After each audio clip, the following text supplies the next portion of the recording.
Hello and good morning, dear students. Welcome to all of you for this online lecture session. I am Ms. Sonam Pawar. Today we have continued our subject of human resource management. In today's lecture, we have discussed the objectives of remuneration. Okay.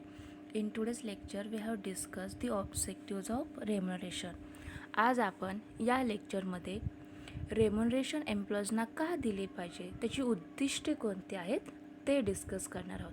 तर previous लेक्चर्सपासून आपण या unit number 3 मधील जो first content आहे तो start केला आहे. या युनिट नंबर 3चं टायटल आहे human resource remuneration and performance appraisal. त्यामध्ये तुम्हाला 2 मेन कंटेंट्स स्टडी करण्यासाठी दिले आहे. फर्स्ट आहे human resource remuneration and second आहे परफॉर्मन्स अप्रायझल. तर प्रिव्हियस लेक्चर्समध्ये आपण ऑलरेडी रेम्युनरेशन ही कन्सेप्ट काय आहे आणि अनेक ऑथर्सने याचे काही डेफिनेशन्स केले आहेत त्याचे देखील डिस्कशन केले आहे. आजच्या लेक्चर्समध्ये आपण एम्प्लॉईजना हे रेम्युनरेशन का दिले पाहिजे, त्या पाठीमागील ऑब्जेक्टिव्स कोणते आहेत, ते उद्दिष्टे कोणते आहेत ते डिस्कस करणार आहोत. तर तुम्हाला तर माहितीच आहे रेम्युनरेशन म्हणजे काय. तर one of the most important elements in human resource management is compensation और remuneration. Okay, one of the most important elements in human resource management is compensation or remuneration. Therefore, it is necessary to frame sound policies and practices for employee compensation. And remuneration is the compensation an employee receives in return for his or her contribution to the organization. Wages or salary is very important from employees' point of view because it contributes a major share of their income. Pay is powerful motivational factor and it provides recognition, a sense of accomplishment and social status. तर तुम्हाला तर माहितीच आहे जो काय employees आहे, जो काय वर्कर आहे, तो प्रत्येक ऑर्गनायझेशनमध्ये काम करीत असतो, त्याचे कॉन्ट्रीब्युशन देत असतो. त्यावेळेस त्या काम केल्याचा काहीतरी मोबदला मिळावा हा त्याचे उद्दिष्ट असते.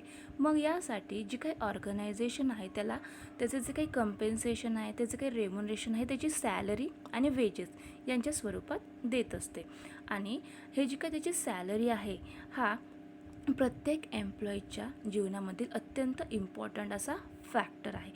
आणि एम्प्लॉईजना काम करण्यासाठी प्रवृत्त करायचे असेल, त्यांना मोटिवेट करायचे असेल तर हा रेम्युनरेशन अत्यंत इम्पॉर्टंट फॅक्टर आहे, ज्याच्या माध्यमातून जे काही एम्प्लॉईज आहेत ते मोटिवेट होतात आणि जास्त काम करण्यासाठी देखील तयार होत असतात.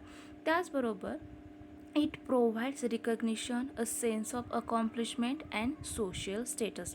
तर रेम्युनरेशन एम्प्लॉईजना दिल्यामुळे काय होते तर त्याचे अनेक बेनिफिट्स हे एम्प्लॉईजना, ऑर्गनायझेशनला, सोसायटीला प्राप्त होत असतात. कारण की जे काही ह्युमन बिईंग्स आहेत त्यांचे अनेक नीड्स, वॉन्ट्स, डिमांड्स आहेत. ओके, त्यांच्या अनेक गरजा असतात. मग ते कंप्लीट करण्यासाठी त्या ठिकाणी पैशाची आवश्यकता असते. मग असा पैसा मिळवण्यासाठीच लोक काम करीत असतात. म्हणून प्रत्येक ऑर्गनायझेशनचे मेन फंक्शन काय आहे तर एम्प्लॉई जो काम करत आहे, जो काही कॉन्ट्रीब्युशन करीत आहे त्याला त्याचे रिटर्न, त्याचे रिवॉर्ड्स हे त्याला दिलेच पाहिजे. आणि हे रिवॉर्ड्स त्याला त्याचे कंपेन्सेशन किंवा रेम्युनरेशन याच्या स्वरूपात दिले जाते. म्हणून one of the most important elements in human resource management is compensation और रेम्युनरेशन. तर ह्युमन रिसोर्स मॅनेजमेंटमधील अत्यंत इम्पॉर्टंट जो काय एलिमेंट्स असेल तो म्हणजे कंपेन्सेशन किंवा रेम्युनरेशन होय. त्याचबरोबर हे जे काही रेम्युनरेशन एम्प्लॉईजना दिले जाते, पेड केले जाते, त्याचे ऑब्जेक्टिव्स कोणते आहेत ते आपण या ठिकाणी डिस्कस करीत आहोत. Now let's see one by one the objectives of employee remuneration. The first objectives of remuneration, it is to acquire qualified competent personnel. Okay, the first objectives of employee remuneration, it is to acquire qualified competent personnel. म्हणजे नक्की काय तर qualified employee आणि competent employee मिळविणे हा एम्प्लॉईचं remuneration देण्यापाठीमागील महत्त्वाचा objective आहे. आता क्वालिफाईड एम्प्लॉई म्हणजे काय तर qualified employee means a person who by possession of recognized degree, certificate or professional standing, or who by knowledge, training, or experience has successfully demonstrated the ability to perform work relating to the subject matter. तर अशी व्यक्ती की ज्याने जे मान्यता प्राप्त degree, okay, त्याचबरोबर त्याचं सर्टिफिकेट किंवा त्याला इन फ्युचरमध्ये जे काही काम करायचं आहे, जी काही जॉब करायची, जी नोकरी करायची, त्याच्या रिलेटेड जे नॉलेज मिळवले असेल आणि त्या कामाचे त्याने ट्रेनिंग घेतली असेल, असा व्यक्ती हा क्वालिफाईड व्यक्ती असतो. आणि जो काही ते काम करणार आहे आणि ते काम परफेक्टली करू शकेल, ओके, असा व्यक्ती म्हणजे क्वालिफाईड एम्प्लॉई होय. मग असा क्वालिफाईड एम्प्लॉई मिळवणे हे प्रत्येक बिझनेस ऑर्गनायझेशनचे मेन एम आहे. कारण की क्वालिफाईड एम्प्लॉई ऑर्गनायझेशन मिळवल्यामुळे जी काही ऑर्गनायझेशन आहे, जी काही कंपनी ती चांगल्या प्रकारे काम करू शकते. कारण की अशा क्वालिफाईड एम्प्लॉईजला अनेक गोष्टींचे नॉलेज असते, ओके. कारण की त्याने हे नॉलेज एका मान्यताप्राप्त संस्थेकडून त्याने काय केलेले असते, शिकून घेतलेले असते, त्याचं ट्रेनिंग घेतलेले असते, ओके. म्हणून अशी क्वालिफाईड एम्प्लॉय मिळवणे यासाठी हे एम्प्लॉईजना रेम्युनरेशन देणे ऑब्जेक्टिव्ज आहे. कारण की क्वालिफाईड एम्प्लॉईचे अनेक ऑब्जेक्टिव्ज ठरलेले असतात. त्याने यासाठीच काय केले असते, त्याचे उच्च दर्जाचे शिक्षण त्याने घेतलेले असते आणि त्याच्या पाठीमागून त्याला जास्तीत जास्त रेम्युनरेशन मिळावे हा त्याचा उद्दिष्ट असतो. म्हणून या ठिकाणी एम्प्लॉईचं देखील ऑब्जेक्टिव्ह कंप्लीट होते आणि जे काही ऑर्गनायझेशन आहे ते ऑर्गनायझेशन देखील ऑब्जेक्टिव्ह फुलफिल व्हावे यासाठी हे रेम्युनरेशन प्रत्येक एम्प्लॉईजना दिलेच जाते. त्यानंतर सेकंड ऑब्जेक्टिव्ज आहे या एम्प्लॉई रेम्युनरेशन देण्यापाठीमागील, तो म्हणजे to retain the present existing employees, okay. Second objectives कोणता आहे, टू रिटेन द प्रेझेंट और एक्झिस्टिंग एम्प्लॉईज. तर जे काही एक्झिस्टिंग एम्प्लॉईज आहेत, जे सध्या बिझनेस ऑर्गनायझेशनमध्ये कार्य करीत आहेत, जे काम करीत आहेत, ओके, जी प्रेझेंट एम्प्लॉईज आहेत त्या ऑर्गनायझेशनमधील, त्या कंपनीमधील, ते टिकवून ठेवणे, कायमस्वरूपी त्या ऑर्गनायझेशनमध्ये टिकवून ठेवण्यासाठी त्या एम्प्लॉईजना हे रेम्युनरेशन द्यावे, हे त्याचे ऑब्जेक्टिव्ज आहेत. तर प्रत्येक व्यक्तीच्या आयुष्यातील, त्याच्या जीवनामधील इम्पॉर्टंट फॅक्टर किंवा इम्पॉर्टंट थिंग म्हणजे काय, मनी, पैसा होय. कारण की पैसे मिळवण्यासाठी पाहिजे तेवढे काम करण्याचे आश्वासन हा जो काय एम्प्लॉय आहे त्या बिझनेस ऑर्गनायझेशनला देतो आणि याच्या बदलात जी काही ऑर्गनायझेशन आहे ती ऑर्गनायझेशन त्या एम्प्लॉईजना फेअर वेजेस किंवा सॅलरीही पेड करीत असते, ओके. आणि त्याच्या माध्यमातून त्या एम्प्लॉईजला त्या ऑर्गनायझेशनमध्ये टिकवून ठेवण्यास मदत होत असते. कारण की एम्प्लॉयचे अनेक फ्युचर गोल्स असतात, ते फ्युचर गोल्स फुलफिल होण्यासाठी तो हे काम करीत असतो. त्याचबरोबर त्या ऑर्गनायझेशनचे देखील अनेक फ्युचर गोल्स ठरलेले असतात. मग या दोघांचे एकमेकांचा विचार करूनच प्रत्येक एम्प्लॉईजना त्या जॉब पोझिशननुसार काय दिले जाते, रेम्युनरेशन पेड केले जाते. त्याचबरोबर हा एम्प्लॉईज आहे, तो एम्प्लॉय सिंगलच आहे का, तर नाही, त्याला त्याची फॅमिली आहे, त्याची, ओके. मग त्या फॅमिलीचे जे काही नीड्स असतील, त्यांच्या जे काही गरजा असतील, ते फुलफिल करण्यासाठी पैशाची आवश्यकता आहे. त्याचबरोबर तो ज्या समाजामध्ये राहतो, ज्या सोसायटीमध्ये राहतो, त्या समाजातील, ओके, सोशल स्टेटस वाढवण्यासाठी देखील तो प्रयत्न करतो. मग ज्याला हाय सॅलरी असते, सोशल स्टेटस मिळवण्यासाठी देखील तो एम्प्लॉईज अनेक प्रयत्न करीत असतो. म्हणून जो काय एम्प्लॉय आहे तो एम्प्लॉईज, जो प्रेझेंट एम्प्लॉईज ऑर्गनायझेशनमध्ये टिकवून ठेवण्यासाठी ही ऑर्गनायझेशन त्या एम्प्लॉईजना फेअर वेजेस, ऑर्गनायझेशन एम्प्लॉईजना फेअर सॅलरी और वेजेस पेड करीत असते. त्यानंतर थर्ड ऑब्जेक्टिव्ज आहे या एम्प्लॉय रेम्युनरेशन देण्यापाठीमागील, तो म्हणजे to secure internal and externals equity, means similar wages for jobs within an organization, and external equity implies payment of similar wages to similar jobs in comparable organization, okay. Third objectives कोणता आहे, तर internal and external equity secure करणे, ती protect करणे. त्याचबरोबर both internal and external equity factors are more important tools used to define and implement a compensation strategy.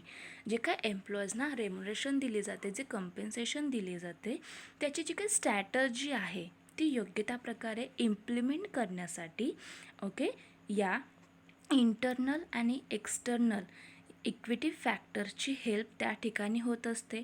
आता internal equity म्हणजे नक्की काय, तर internal equity refers to fairness of pay among current employees working for the same company and okay, internal equity refers to fairness of pay among current employees working for the same company and performing the same or similar jobs. An analysis of internal equity ensure that fairness is maintained throughout the organization based on similar responsibilities, performance, knowledge, skills, and experience. Then external equity means what? External equity means to fairness of pay against the external market. External market compares what the company is willing to pay for talent versus what outside organizations competing for the same talent are willing to pay. Equity exists when employees are rewarded fairly in relation to those who perform similar jobs in other organisation. तर internal and external equity म्हणजे अंतर्गत आणि बाह्य समानता सुरक्षित करणे, ती protect करणे. ओके, यासाठी हे एम्प्लॉईजना रेम्युनरेशन योग्य त्या प्रकारे पेड करावे लागते. म्हणजे जी काही ऑर्गनायझेशन आहे जी सेम जॉबसाठी सेम वेजेस देते की नाही आणि ते सेम वेजेस द्यावे यासाठी हे एम्प्लॉईज रेम्युनरेशन अत्यंत इम्पॉर्टंट फॅक्टर आहे. आणि सेम जे काही रेम्युनरेशन देता यावे यासाठी इंटरनल आणि एक्सटर्नल इक्विटी या ठिकाणी काय केली जाते, प्रोटेक्ट केली जाते. एक्सटर्नल इक्विटी म्हणजे जी काही सिमिलर जॉब असतील, ओके, ते सिमिलर जॉबसाठी किंवा कम्पॅरेबल ऑर्गनायझेशन अशा सेम जॉबसाठी सेम सॅलरी आणि वेजेस त्यांनी दिले पाहिजे. ओके, यासाठी हे एम्प्लॉईज रेम्युनरेशन खूप इम्पॉर्टंट फॅक्टर आहे. आणि सेम ऑर्गनायझेशनमध्ये जर सेम सॅलरी असेल तर एम्प्लॉईज कोणत्याही ऑर्गनायझेशनमधून काम सोडून जाणार नाहीत. कारण की प्रत्येक ऑर्गनायझेशनमध्ये सेम जॉब पोझिशनसाठी सेम सॅलरी असेल तर तो एम्प्लॉई त्याच ऑर्गनायझेशनमध्ये काम करेल. आणि जर एखाद्या ऑर्गनायझेशनमध्ये सेम जॉब पोझिशनसाठी हाय सॅलरी असेल तर तो एम्प्लॉईज काय करणार आहे, तो जो सध्या काम करत आहे, तो ज्या सध्या ऑर्गनायझेशनमध्ये काम करत असेल तर तो ऑर्गनायझेशन सोडून ज्या ठिकाणी त्याला सेम जॉब पोझिशनसाठी हाय सॅलरी मिळत असेल तर त्या ठिकाणी तो काम करण्यासाठी निघून जाईल.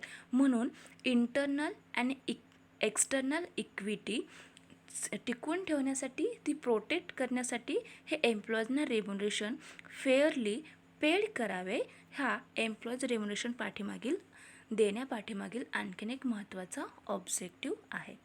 त्यानंतर 4th नंबरचं ऑब्जेक्टिव्ह कोणतं आहे ते म्हणजे to ensure desired positive behavior of employees. Okay, next objectives of employee remuneration, it is to ensure desired positive behavior of employees.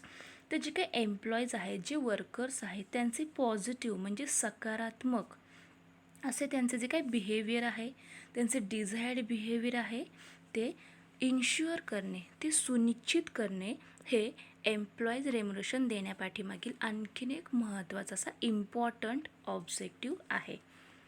आता हे जे काही एम्प्लॉईज आहे त्यांचे पॉझिटिव्ह बिहेवियर कसं इन्श्युअर करता येईल, ओके, तर त्यासाठी जी एम्प्लॉईज ऑर्गनायझेशनमध्ये काम करतात ते ज्या ठिकाणी काम करतात त्यांना ऑल फॅसिलिटीज प्रोव्हाइड करणे.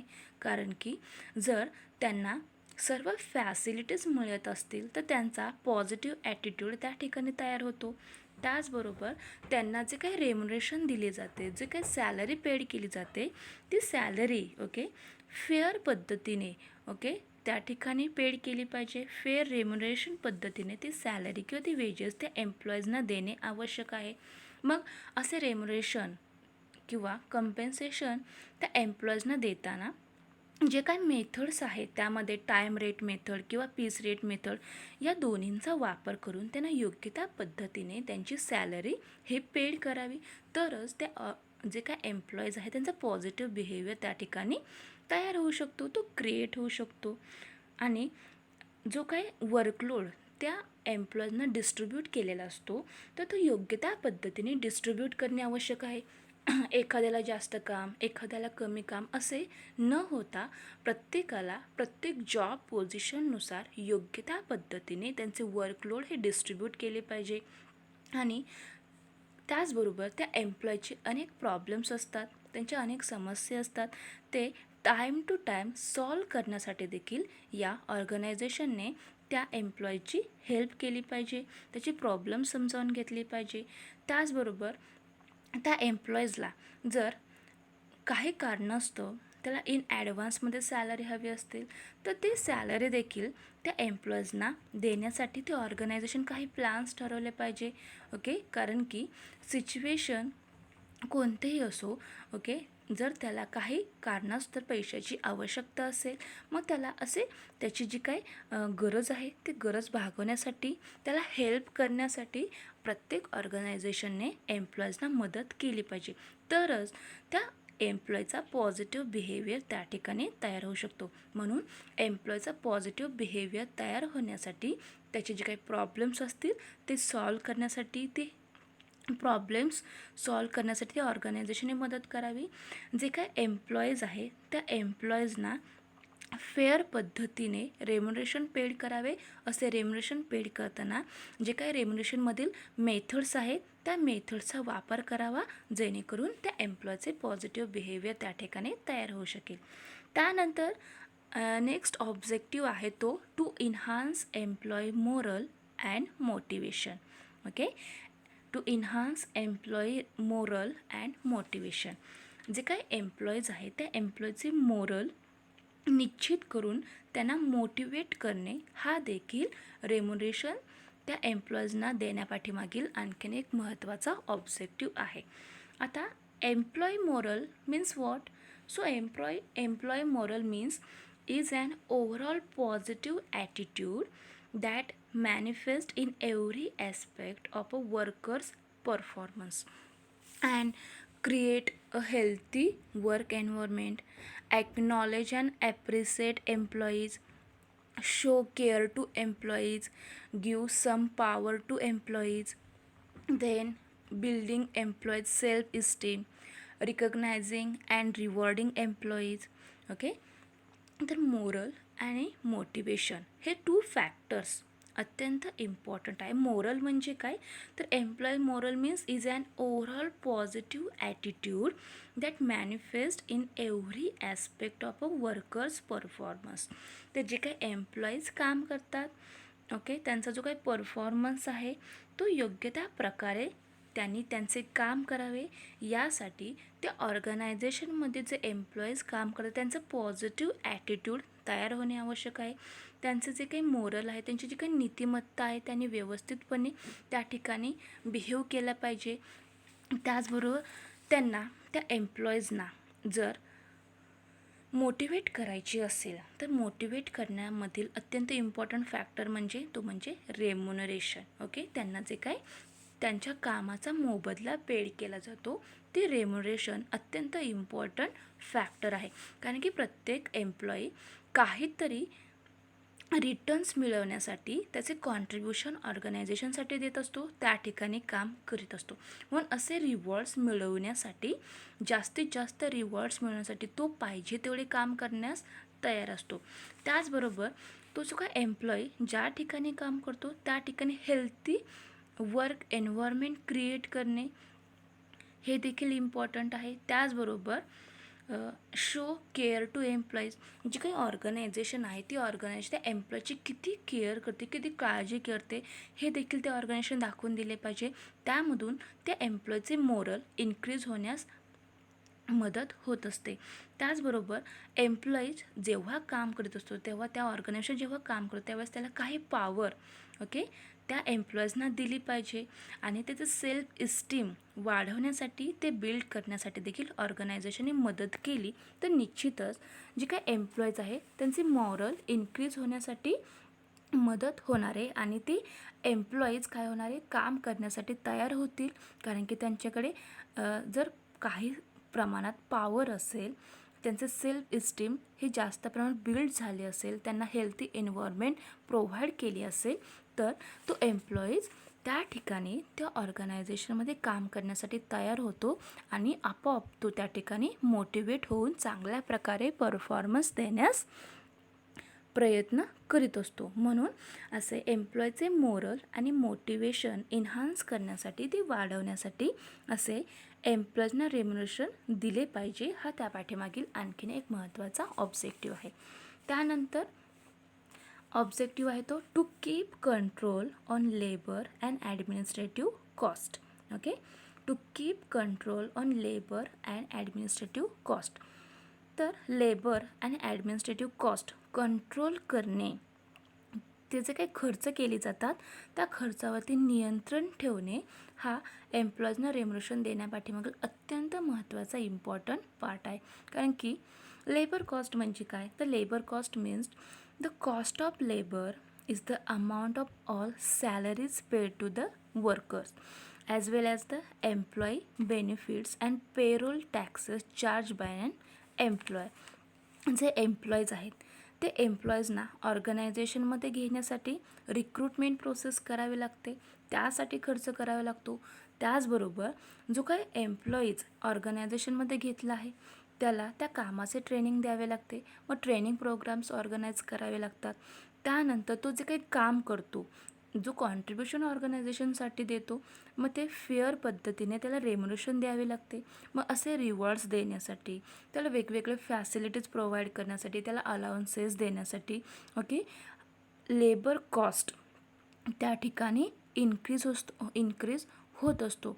मग असा लेबर कॉस्ट कंट्रोल करता यावा यासाठी हे एम्प्लॉईज रेम्युनरेशन द्यावे लागते. त्याचबरोबर ॲडमिनिस्ट्रेटिव्ह कॉस्ट म्हणजे प्रशासकीय खर्च. तर जे काही ऑर्गनायझेशन आहे त्या ऑर्गनायझेशनला अनेक रेंट पेड करावे लागतात, टॅक्सेस द्यावे लागतात. त्यानंतर जो काही एम्प्लॉईज आहे त्या एम्प्लॉईचा इन्शुरन्स काढावा लागतो, लीगल काउन्सिल किंवा accounting staff salaries, office supplies असे वेगवेगळे खर्च त्यांना करावे लागतात. ॲडमिनिस्ट्रेटिव्ह एक्सपेन्सेस म्हणजे कंपनीचे रेग्युलर किंवा डेली कामकाज सांभाळण्यासाठी, ते योग्य त्या प्रकारे रन होण्यासाठी, बिझनेस योग्य प्रकारे रन करण्यासाठी जो आवश्यक खर्च आहे तो आवश्यक खर्च त्या ठिकाणी करावा लागतो आणि तो खर्च म्हणजेच ॲडमिनिस्ट्रेटिव्ह एक्सपेन्सेस होय. मग अशी लेबर कॉस्ट आणि ॲडमिनिस्ट्रेटिव्ह कॉस्ट कमी करता यावी आणि त्याच्यावरती योग्य त्या प्रकारे कंट्रोल ठेवता यावे, त्याचं नियंत्रण करता यावे यासाठी हे एम्प्लॉईजना रेम्युनरेशन द्यावे लागते. त्यानंतर आणखीन एक महत्त्वाचा ऑब्जेक्टिव्ह तो म्हणजे to protect in public as progressive employers and to comply the wage legislation. Okay, next objective कोणता आहे, to protect in public as progressive employers and to comply the wage legislation. तर वेज लेजिस्लेशन म्हणजे काय, तर जे काय एम्प्लॉईजना remuneration paid केली जाते, मग असे एम्प्लॉईजना रेम्युनरेशन पेड करण्यासाठी काही गव्हर्मेंटने त्याची काय केले आहेत, रूल्स तयार केले आहेत, त्याचे काही कायदे ठरवलेले आहेत. मग अशा वेतन कायद्याचे योग्य त्या प्रकारे पालन करणे, ते ऑल रूल्स रेग्युलेशन्सच्या अधीन राहूनच एम्प्लॉईजना सॅलरी पेड करणे व प्रोग्रेसिव्ह एम्प्लॉयर्स म्हणून सार्वजनिक संरक्षण करणे हे एम्प्लॉईजना रेम्युनरेशन देण्यापाठीमागील आणखीन एक महत्त्वाचा इम्पॉर्टंट असा ऑब्जेक्टिव्ह आहे. कारण की जे काही एम्प्लॉईजना रेम्युनरेशन दिले जाते ते एम्प्लॉईजना जे काही रेम्युनरेशन दिले जाते ते योग्य त्या प्रकारे फेअर करता यावे. त्या ऑर्गनायझेशनने त्या एम्प्लॉईजना मिनिमम वेज जो काय ॲक्ट आहे त्यानुसार योग्य त्या प्रकारे त्या एम्प्लॉईजना रेम्युनरेशन पेड करावे आणि त्यांचे जे काही रूल्स असतील, जे काही रेग्युलेशन्स असतील त्याच्या अधीन राहूनच एम्प्लॉईजना सॅलरी पेड करावी. यासाठी हे एम्प्लॉईजना रेम्युनरेशन द्यावे लागते. India introduce the minimum wedges act in 1948. Okay, जो काय मिनिमम वेजेस ॲक्ट आहे तो आपल्या इंडियाने कधी इंट्रोड्यूस केला तर 1948मध्ये. ओके, 1948मध्ये हा मिनिमम वेजेस ॲक्ट इंडियाने इंट्रोड्यूस केला and given both the central government and state government jurisdiction in fixing wedges. तर एम्प्लॉईजना जे काही वेजेस पेड केले जाते ते फिक्स करण्यासाठी central government and state government यांनी काय केले आहेत, काही त्या ठिकाणी नियम ठरवले आहेत. त्याच्या आधारे जो काय एम्प्लॉय आहे त्याला मिनिमम सॅलरी किती द्यावी, वेजेस किती द्यावेत हे त्या ॲक्टमध्ये त्यांनी काय केले आहे, सांगितले आहे. त्याचे रूल्स ठरवले आहेत. मग असे एम्प्लॉईजना जे काही रेम्युनरेशन दिले जाते त्यासाठी वेगवेगळे लेजिस्लेशन्स आहेत, त्याचे कायदे आहेत. त्या कायद्याच्या अधीन राहूनच त्याचे रूल्स रेग्युलेशन फॉलो करूनच एम्प्लॉईजना त्यांची सॅलरी पेड करावी. यासाठी हे एम्प्लॉईजना रेम्युनरेशन दिले पाहिजे, त्याचा हा ऑब्जेक्टिव्ह आहे. तर अशा प्रकारे आज आपण या लेक्चर्समध्ये एम्प्लॉईजना जे काही रेम्युनरेशन पेड केले जाते ते एम्प्लॉईजना रेम्युनरेशन का पेड करावे, त्याचे ऑब्जेक्टिव्ज कोणते आहेत ते या ठिकाणी डिस्कस केले आहेत. तर त्यामध्ये आज आपण फर्स्ट ऑब्जेक्टिव्ह डिस्कस केला तो म्हणजे to acquire qualified competent personnel. Second objective to retain the present existing employees. Then to secure internal and external equity means similar wages for jobs within an organization. External equity implies payment of similar wages to similar jobs in comparable organization. Then to ensure desired positive behavior of employees, to enhance employee morale and motivation, to keep control on labor and administrative cost, and then last objective to protect in public as progressive employers and to comply the wage legislation. तर आज आपण या लेक्चर्समध्ये फक्त 7 objectives discuss केले आहेत. Remaining objectives आपण next लेक्चरला discuss करणार आहोत की जे काही एम्प्लॉईजना रेम्युनरेशन दिले जाते त्याची टोटल 12 ऑब्जेक्टिव्ज आहेत. त्यामधील आपण 7 ऑब्जेक्टिव्ज आजच्या लेक्चर्समध्ये डिस्कस केले आहे. नेक्स्ट लेक्चरला आपण रिमेनिंग ऑब्जेक्टिव्ज हे डिस्कस करणार आहोत. Okay, thank you.